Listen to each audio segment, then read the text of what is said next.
سورۃ البقرہ کی آیت نمبر 187، ثم اتم الصیام الی اللیل، اس کے بعد اپنے روزے کو مکمل کرو رات ہونے تک۔ یہ شام ہونے تک کے الفاظ نہیں ہے، رات ہونے تک اپنے روزے کو مکمل کرو۔ رات کا یقین کرنے کے لیے گھڑی ہی سب سے بیسٹ ذریعہ ہے۔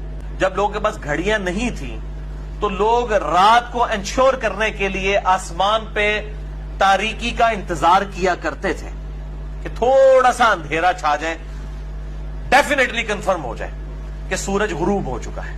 اور وہی مسئلہ اہل تشیع کے ہاں بھی چلتا آ رہا ہے۔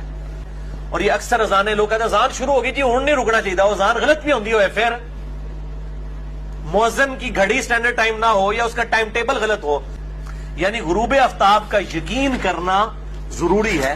سامنے سورج کی روشنی بھی نظر آ رہی ہے اور آپ جناب اپنے بزرگوں کے ٹائم ٹیبلز کو فالو کرتے